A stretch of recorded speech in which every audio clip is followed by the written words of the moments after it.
5 minutes? Oh, okay. Thank you. Yes. I'm not very good at making reports, and I'm new to the treasurer's position. Can everybody hear me? No.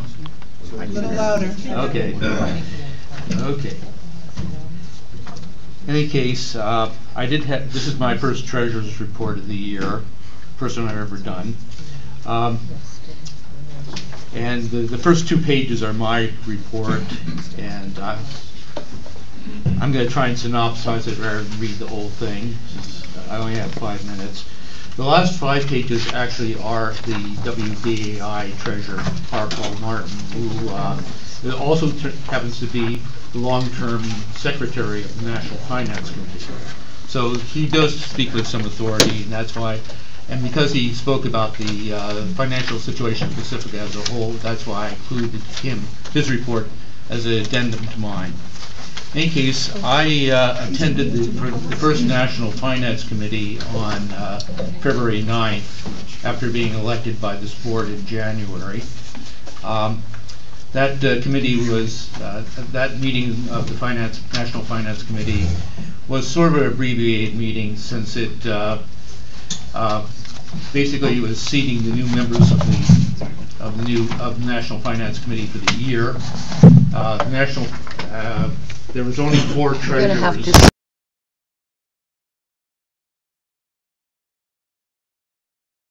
Her phone. Bella. Tamika grabbed mine at the national office. Order the whole assembly in order. You make another move out of that chair. You know what? You're going to be ejected from the meeting. If she doesn't want to be filmed, I think that's her prerogative. That's you going. Please don't. But you know what? Quiet, Steve. Bella, you cannot approach the members in the assembly. If you need to call something to my attention, call my attention, and I'll take care of it. But please do not come up and put your hands on anyone. Please do not enter this part of the assembly. Get my attention, okay, and I'll deal with it if it's something to be dealt with. We have to be respectful of each other. Sure. Thank you. I appreciate it. Meeting because we only had 4 of the 5 treasurers that for this serving for this year. I believe the treasurer from Washington was not on the phone call because the LSB in Washington had not selected their treasurer yet. The 5 directors were also holdovers from last year because the PNB hasn't met to elect new directors to the National Finance Committee. So it was basically how would I say,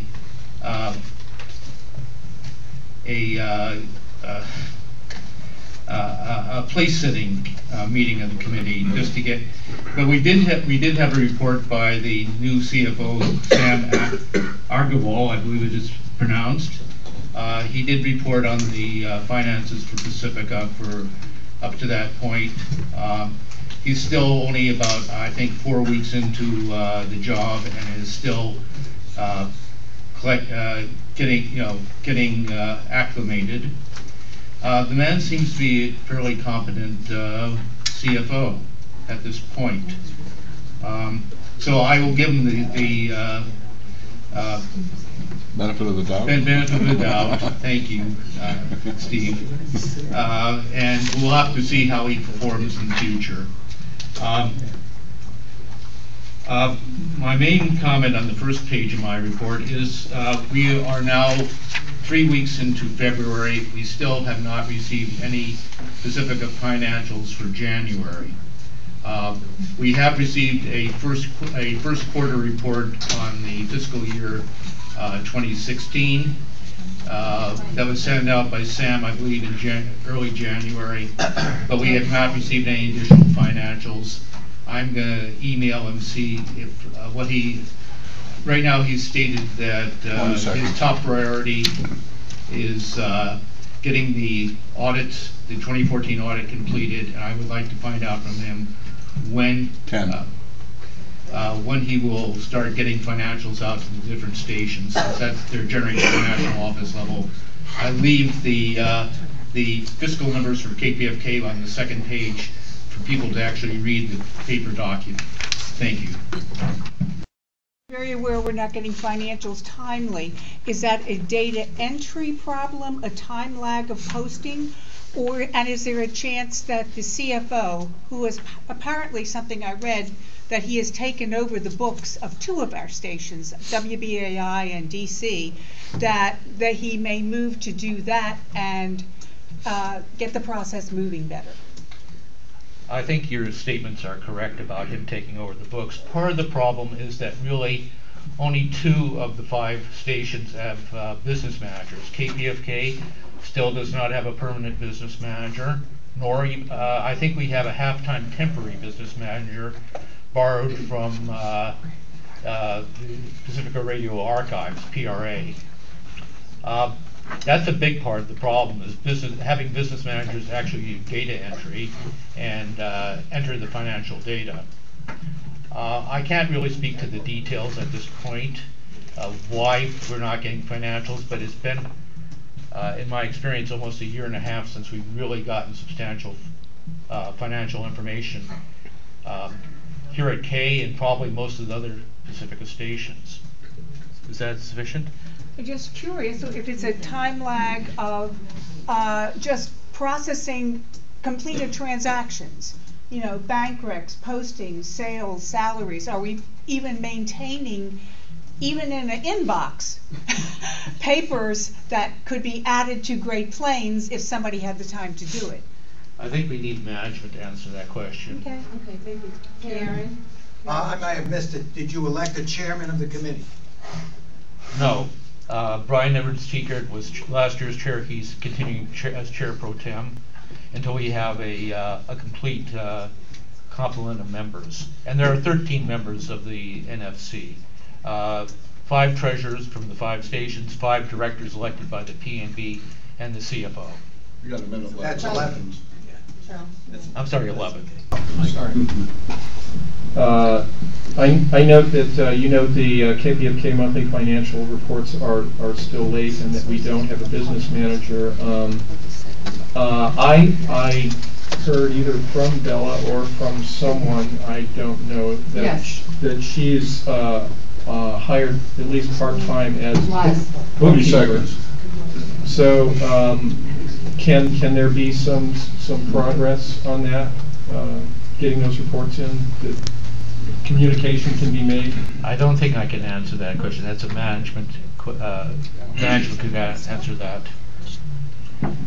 Time. That's 3 minutes for this question segment. Thank you, Mr. Treasurer, again, for your report.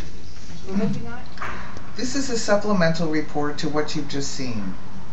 I've written elsewhere how Lydia Brazon's majority has approved deficit budgets for KPFK totaling approximately $1 million the last 2 years. But what's really telling about this year's KPFK budget is that the majority of fund drive days, almost 2/3, come in the first half of the year.